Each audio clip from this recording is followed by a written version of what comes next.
Hi, good afternoon. My name is Anthea Grant, and I'm a student at the University of Florida.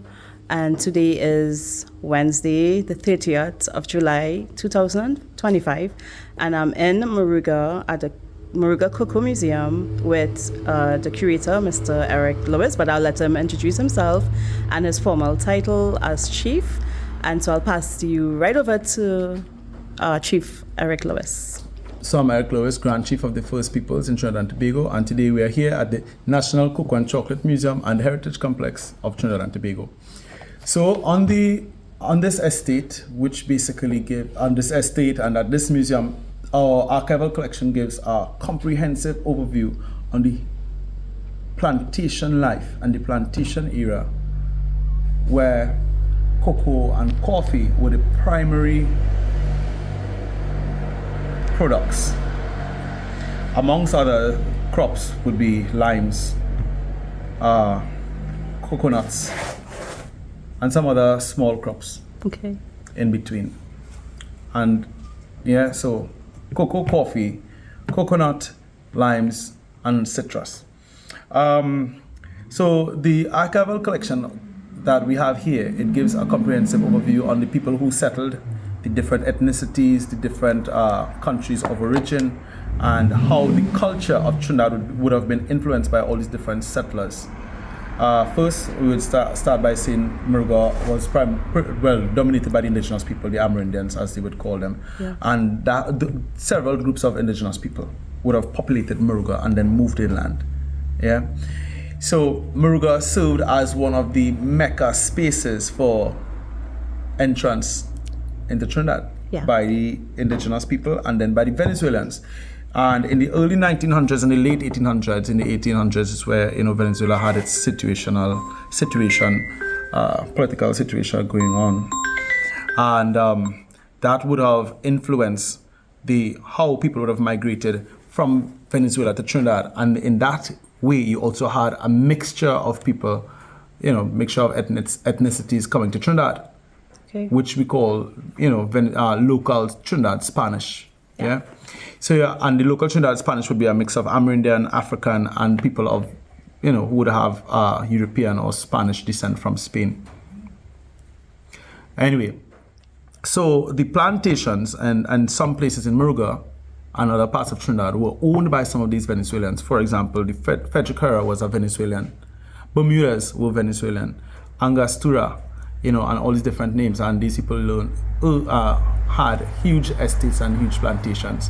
The Herrera's Herrera's plantations in Moruga were one of the largest, up to thousands of acres, over 2,000 acres. Right. Then we had Lumi Estate here in Moruga. Perseverance Estate was also also a big cocoa estate as well. The San Jose, the Santa Maria, the El Dorado Estate in El Dorado was also the Herreras as well. So that estate was also a cocoa estate on that side. Then you have like Monrepo was a cattle part. That one wasn't cocoa, right? So you have like the Perseverance Estate as well.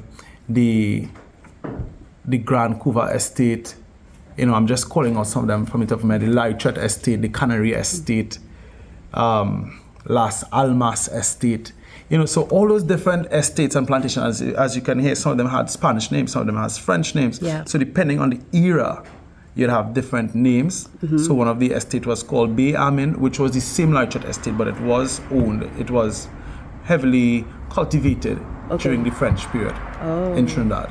Right. So, all of that gives you how these cocoa plantations now would be a driving force for the influence of culture. Yes. And then you get things like Parang, which also has origin in Moruga. I'm not saying originated only, but also has origin in Moruga. Because of Moruga's proximity to Venezuela, Moruga had a very high Venezuelan population because, again, of its proximity and ease of access. Yeah. My great-grandparents also did that, and they would go and come to Trinidad, because they didn't need a passport. So it was easy for them.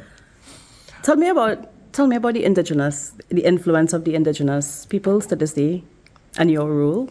So the influence of the indigenous people, for example, in the Parang with the Shak, which is the maraca, as some people call it. That was a music. That is an instrument used by the indigenous people as in ceremony, has a huge ceremonial purpose. Yeah. At the same time, it's used in Parang. Yeah. You also have some of the foods, the indigenous foods. The indigenous people are the ones who will eat aguti, lap, tattoo.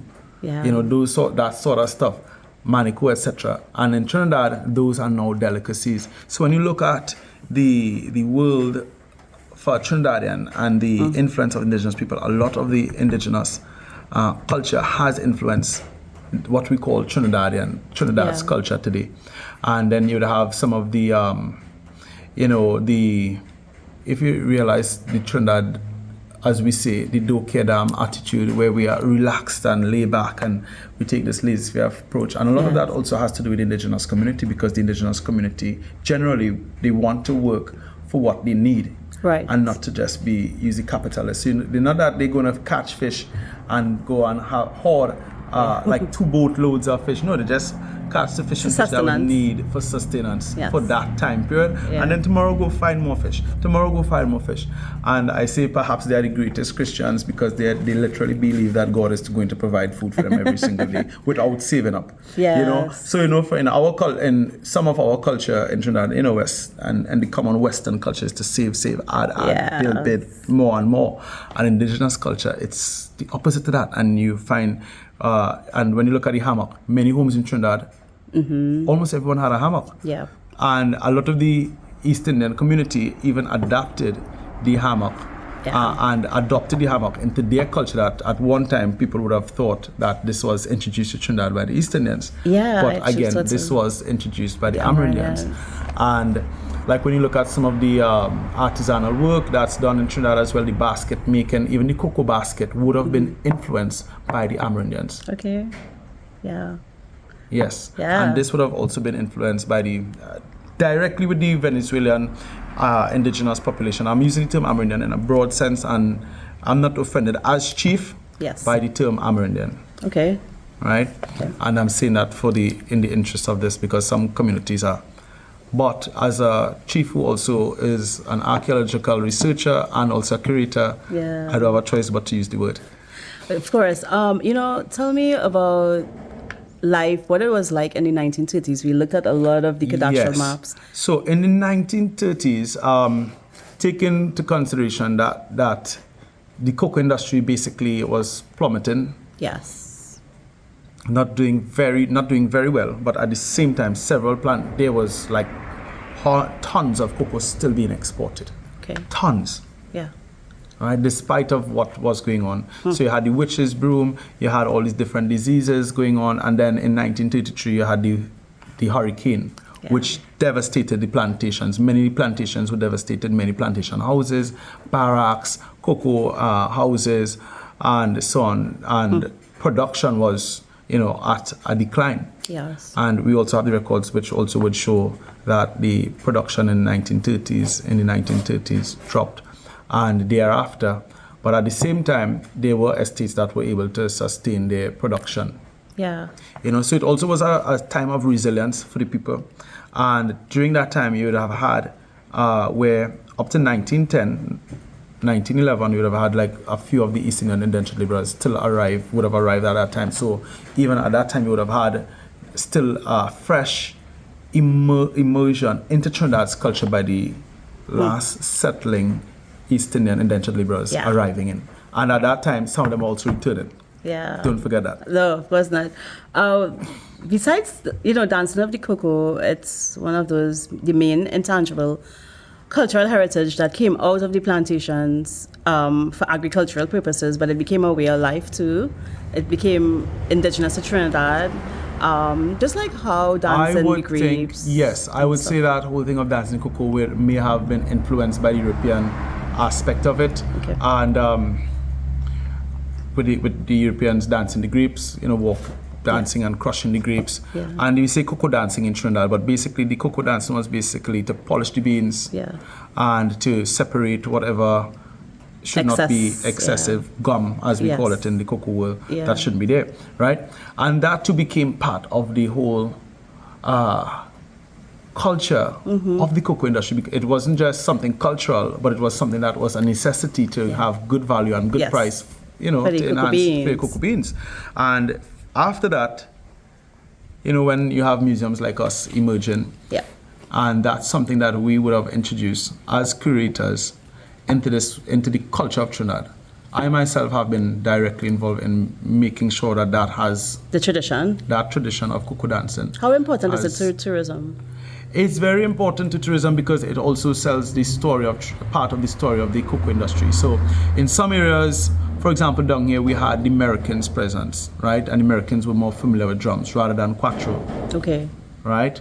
And some of them would have had guitars, but more so, on the African side of things, we'd have like more of the drums and tambourine, etc. Not that they're going to go in the cocoa house with a drum, but they will beat something while they're dancing the cocoa if somebody was there to do it.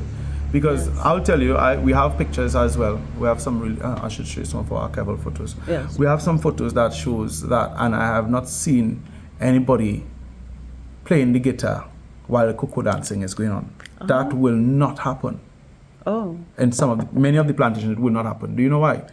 Because they weren't allowed to. It's work. Okay. It's work. And if you understand production on an estate, which I have grown up in. Yes. When my family have work to do, there's no music, there's no singing when you're going to pick the pawpaw or the corn or pick mangoes or cocoa or whatever. Yeah. It's to get to the field, get this stuff where it's supposed to be, which is on the cocoa house. And if for some reason that there is some kind of space that you could have some form of minor entertainment while that is going on, it's America. Yeah, it would be, because the plantation owners valued their workers, they valued their time, and keep in mind, this estate also kept very good records of every single thing that a person did on a daily basis. Wow. Quantitatively. Yes. And in some instances, qualitative analysis was done also with the cocoa even at that time. Wow. So this estate was known for having very, very high standards internationally and not just here in Trinidad. Now, when I say this estate consisted of several plantations throughout Trinidad. Oh, okay. Not just Moruga. So the Herrera's estate gave a good depiction of Trinidad's cocoa industry on a holistic level. So they had other estates throughout the island. Okay. Yeah. Manzanilla, as I said, El Dorado, etc. Okay. And then here in Moruga, and then you had families like the Robinsons here in Moruga, which also had plantations outside of Moruga. Wow. Okay. So the Robinson family also had like estates in Tobago, North, Sangre Grande, Grand Couva, and stuff like that, and then back here in Moruga. Yeah. Tell me, besides the dancing of the cocoa, what are the sort of rituals or intangible heritage? Some of the intangible heritage that you would get would be the parang, also on the plantation, because everybody's close-knit and everybody's close by. You have all these people together on the cocoa plantation, and again, considering that you have all these Venezuelan Trinidadians in Trinidad at the time, and they came with their cuatro, they made their cuatro. There are people down here who still makes the cuatro right now. So they would make that, and that would be their form of entertainment. So they would do that on evening times, and they'd also sing the gaitas. So which the gaitas are the parang. It consists of some of the parang songs that we know in Trinidad. Do you know any verses that you could sing for us? Yeah. I know you're not a shy guy, so. No, I also sing parang because all my right, family so we was get a little taste of some parang. One of my favorite, some of my favorite. Well, the Rio Manzanares is considered a gaita because it's sung coming up to the nativity or Christmas time. Rio Manzanares, déjame pasar que mi madre enferma me ando llamar. Rio Manzanares, déjame pasar que mi madre enferma me ando llamar. Mi madre es la única estrella que alumbra mi porvenir si llegara a morir. Así me voy con ella. Mi madre es la única estrella que alumbra mi porvenir si llegara a morir. Así me voy con ella. Rio Manzanares, déjame pasar que mi madre enferma me ando llamar. That's one of my favorite. What does it mean, like, It sings, like a verse? So the Rio Manzanares is actually a river, and it's a river of worries. And it's basically about this gentleman, young boy, young man. He's trying to cross the river to get over to his mom. Oh. Right? And she's sick and she's ill.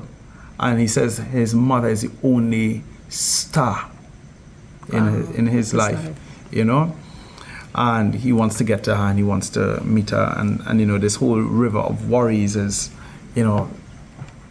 sweeping him away, and in the sense, and it shows like life and the separation of the things and the people that we love sometimes, of how difficult it is to bypass all of that. Our next one of mine is the which one? Levanta, Señor, levanta, levanta, Señor, levanta, levanta, Señor, levanta, levanta, Señor, levanta, Señor, levanta, levanta, Señor, levanta, levanta, Señor, levanta, levanta, Señor. La Virgen María y el Santo José son los padres buenos, te hizo niño rey. Celebramos, celebramos, celebramos. Ay, ay, ay, ay, ay. Levanta, Señor, levanta, levanta, Señor. So that one basically is one of the parang songs that they would sing when they're approaching the home. So they're saying, get up, get up, get up. Because they would want, they sing the parang in the night times, etc. Oh, wow. So Moruga have had its time in the parang, and even up to 20 years ago, and up to 20 years ago, up to 15 years ago, our community had a lot of parang all around it. And during the Christmas time, I remember clearly they're coming to our homes because it's my uncles, it's my cousins. And one of my uncles made up a song for my dad. The song was, wake up, Palu boy, what he said?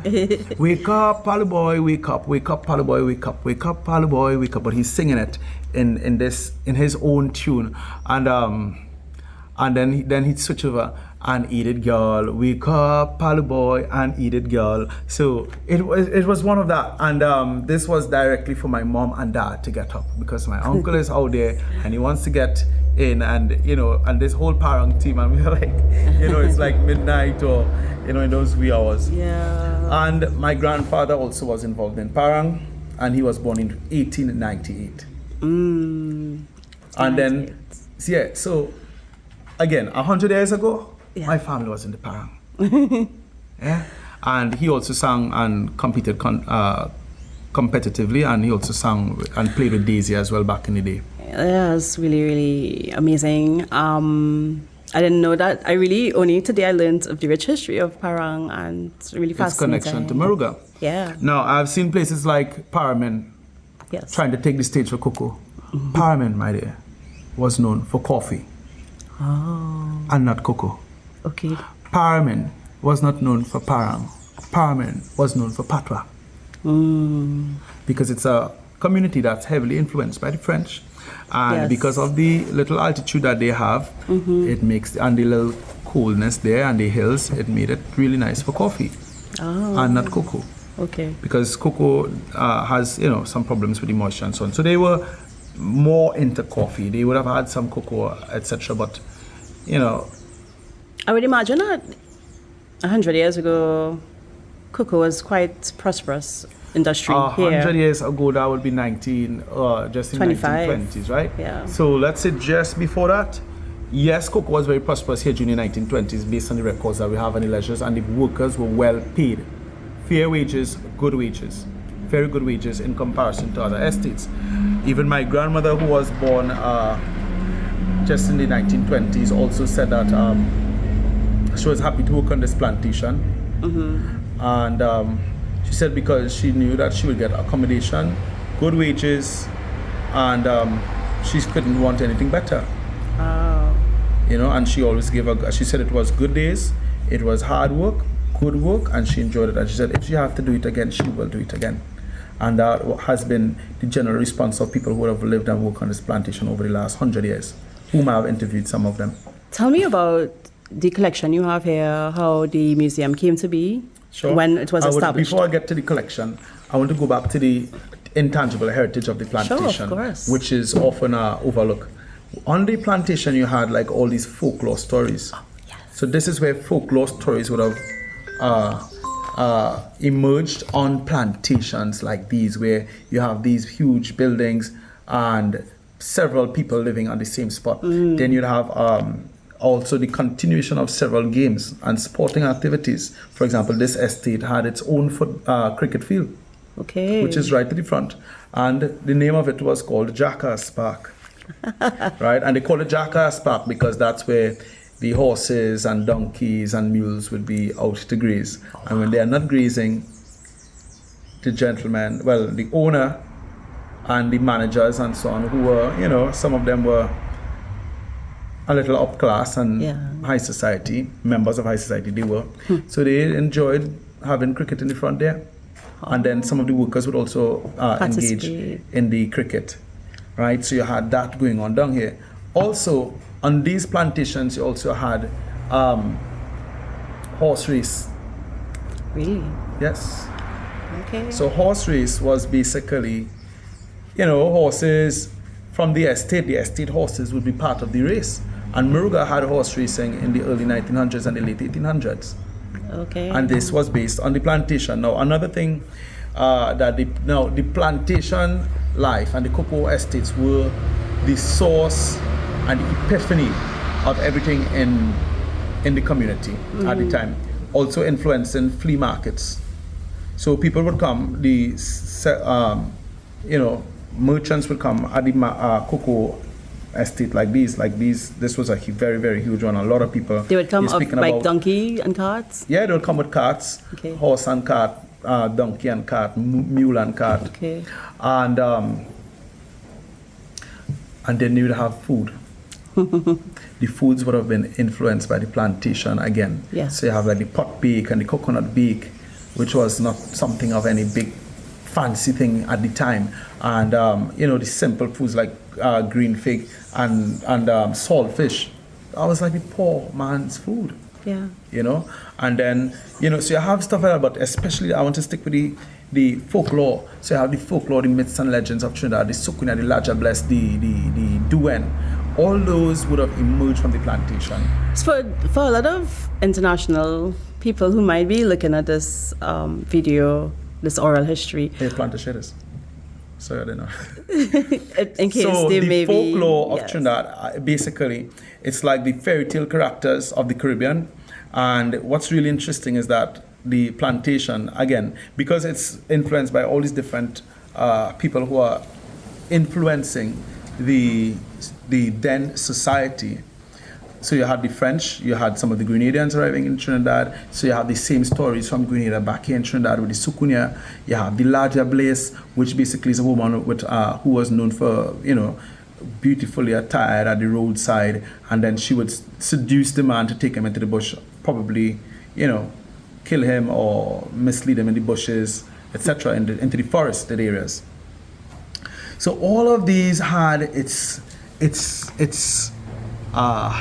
emergence and genesis, from the plantation. So you'd hear Duen taking children into the forest, and these were stories developed to keep children from running away or going too far into the plantation. What are Duens? Duens were considered little children or small human beings or small people that would basically lure children further into the forest, and then they'd be lost. So parents would tell these stories so that, and again, so that their children would desist from going far off into the woods, right? Because they could naturally get lost. Yes. And then there were night stories so that you don't come back to the plantation late.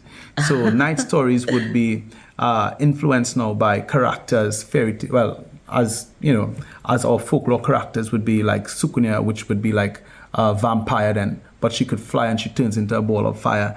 And then you have like the Laja Bless again, the same woman, again, another night character. Yeah. And the Phantom, he was a guy who killed a whole lot of people at a particular time. So he was actually a person. And then the Phantom was also one of the characters that would be in certain spaces and, stuff like that. So you had the night characters so that people and families would desist from arriving to the estate late at night. You won't go off into the forest too far if you were kids. So you have the characters for that. And then you also have the European mythological character, which we call Papa Bua, which would be like the Greek god, the one that's the protector of the forest. Yes. You know. So you had that whole genesis of all these stories of myths and legends and characters, which formed our culture, which formed part of Trinidad's character, yes, and culture. Correct. Yeah, that's great. I think I've been to like a lot of estates and stuff, but there's a strong influence on the folklore, which I like, because that really formed part of the way of life on these estates. Because of course back then there weren't a lot of entertainment, right? Like internet as we do now have. So, those were naturally part of the way of life on the estates, and it's important to our history. Sure. And next thing about the estates, some of the estates also allowed for the propagation continuity of particular foods, which we now hold as national treasures, for example, like the hill rice. Yeah. And that's something I'd like to speak about, also very important. Yes. So the hill rice was introduced to Trinidad to feed the slaves. It was not brought here by the Americans. It was never first introduced to Trinidad by the Americans. This came aboard the Dutch ships to Trinidad. Dutch, okay. Right? And the plantation workers, the plantation slave descendants, the Amerindian population also assisted in the continuity of the hill rice, of the Muruga hill rice, or the red rice. And it's one of the most nutritious rice in the world. Right now, there was a mispublication published in the New York Times that it came from Atlanta, Georgia, by the Americans. According to Donald Trump, that didn't happen. Right? So that was one way of the estate also influencing, crop continuity, and again, it became an indigenous crop to Trinidad, or it's called an indigenous crop to Trinidad. It's not really. Yes. Right, and neither is it to Muruga, but at the same time, Muruga was the place that kept that strain and genetics alive for posterity into modern time. Yeah. And one of the few places. Why? The geographical location of Muruga, where it almost seems as if Muruga is cut off from the rest of Trinidad. When you have a long journey and then you have a big gap between, a dispersed settlement, isolated settlement where you just might see like one house or two houses, and then you drive a few miles and then you see another house. And then you would come up to some kind of little community, and then a big community, and the next little village, and the next town, etc. So you would see that. And that too would have influenced the intangible heritage, as we know today, as herbal remedies. People don't think about that too much. Now, estates like these did not have hospitals. Some of them had nurses, like this one had a nurse, right? Was it a local nurse? Or? Yeah, a local nurse. As well as some of the other one had, the estate owner himself. He was a doctor, so that was Dr. Roster. Okay. And interestingly, the Roster family visited after a very long time, and then the mother, who is, at whatever age, she told me that her son is also studying to become a doctor. Okay. After his great-great-grandfather would have been a doctor. Oh, so think about that. Yeah. So that was quite interesting. So the remedies were influenced by the estate plantation, and again, this would have been influenced by all these different mixture of groups of people. So you have the Amerindian people who are indigenous descended, you have the Venezuelan, you have the Africans and the East Indians, all simultaneously existing in the same space at the same time. So then you have a clash of several cultures and more knowledge being shared, more herbal remedies being shared. So I spend a lot of time with the elders in my family community and extended, because we also lived on an estate. And it's your grandparents, it's your uncle, it's your aunt, it's your parents, it's your siblings, so you know that. So I was of the assumption that everyone lived in an estate. Yeah. Tell me about some of the remedies, like, and for what? For example, I would show you this. Okay.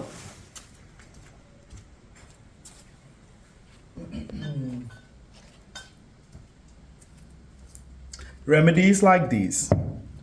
So this is one of the herbal remedies here, and this is basically some of the leaves of plants and twigs, this is used as a cough remedy. And this one was very, very popular on cocoa and coffee plantations.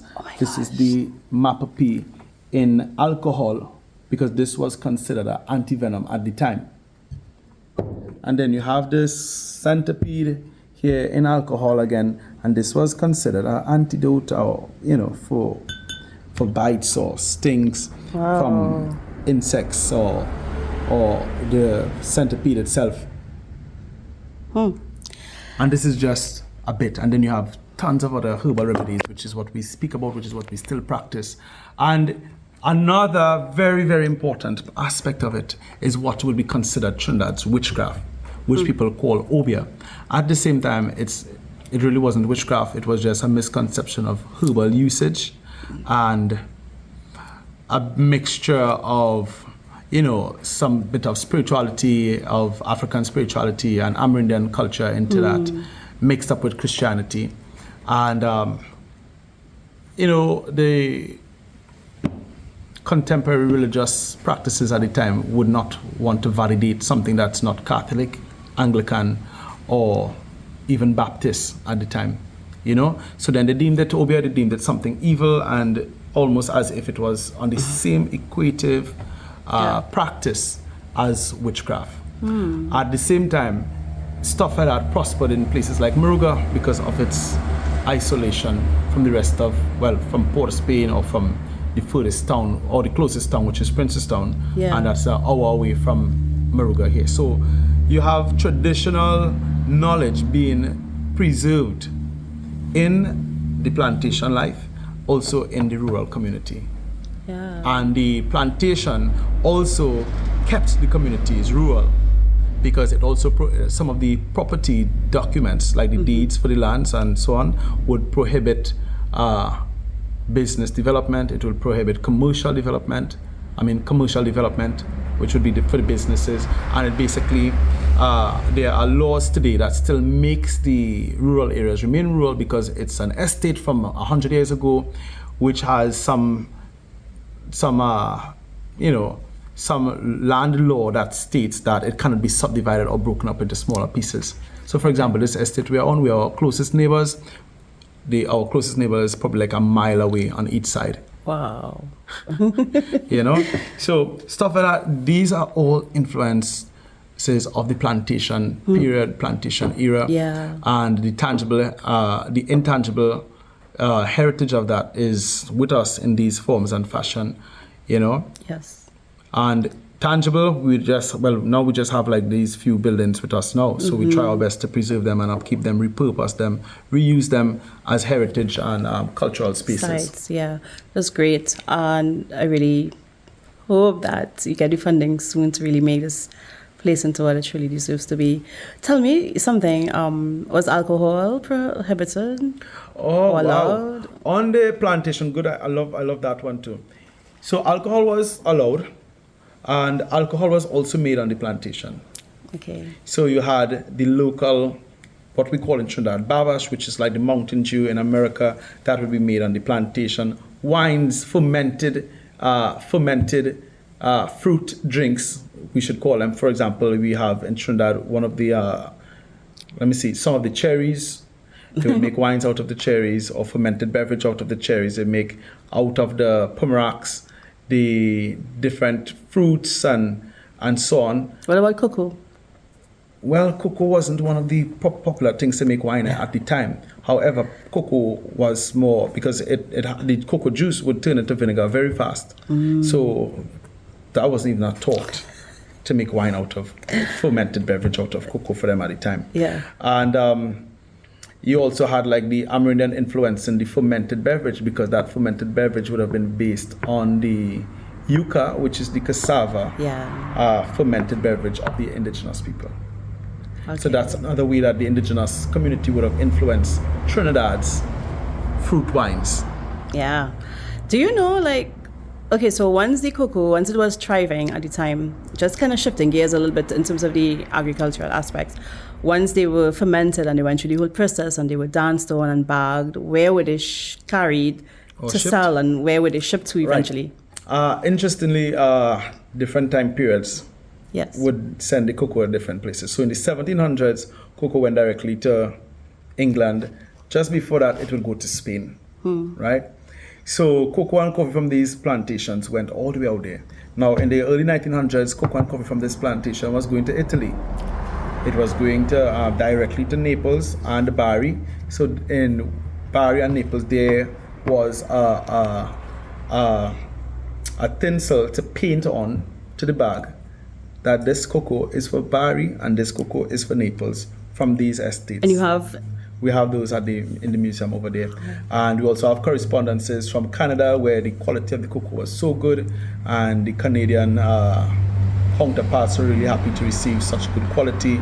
And again, that was from these estates here in Trinidad. And, we had those correspondences. Woodford Lodge was also used as one of the space for the cocoa board meetings. That's in Port of Spain? In Port of Spain. And we also have records of that, of some of the board meetings as well. Wow. Right, which was held in Port of Spain. I can imagine now as a 3 days journey to get there. And so on. Not really, riding to Port of Spain on a horse, they would use the carriage, carriage, and they would have rest houses. Okay. So they would leave from here and rest along the way and then continue the journey, the next day. So it probably could take like 2 days. Okay. 2 to 3 days. Wow. You're right. 2 to 3 days, correct. Yeah.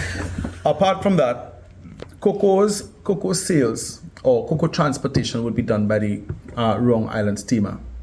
So it was better for cocoa plantations to be close to sea so that it could be taken up by the steamer to be taken to Port of Spain for shipping to wherever it had to go in whichever other part of the world.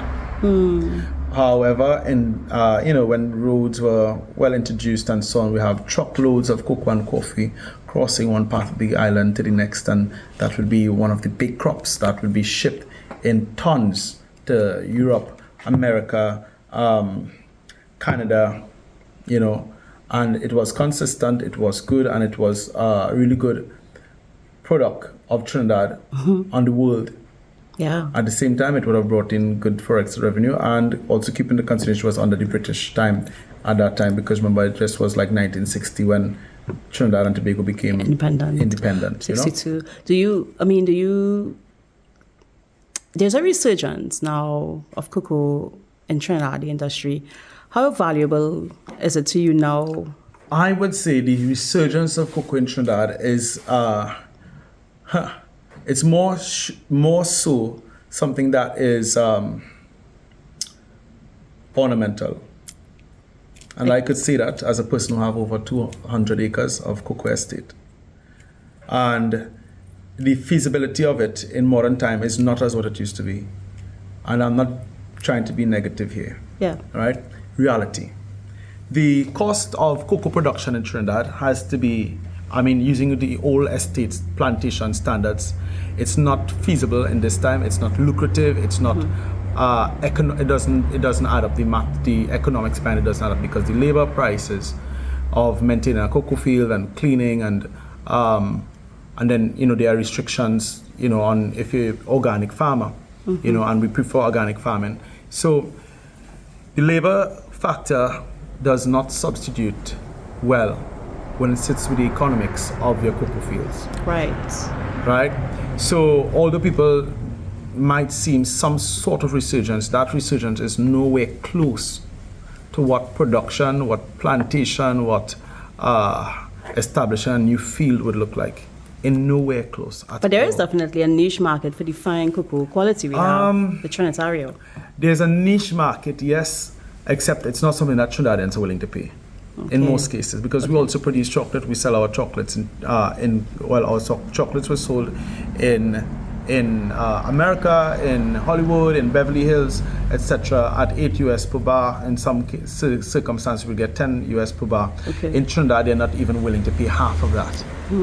So yes, we have the niche market of it, but at the same time, the niche market itself, it's not favored by many Trinidadians. So it's usually best if it's exported in the chocolate, in the value-added product. Yeah. And at the same time, it's a good currency generator for Trinidad. And when you looked at a single plantation, one plantation owner would rake in a few tons of cocoa. Trinidad is not even producing the tonnage that they would do. On a world level, on the world stage. I know Ivory Coast and Ghana, they're top. Indonesia. Nowhere close. Yeah. So those other spaces produce like bulk chocolate, and Trinidad will produce aromatic chocolate and flavored chocolate, which I guess you would have already encountered in your research, right? Yeah. And as we close, thank you so much for your time. Yeah, that's about the setup.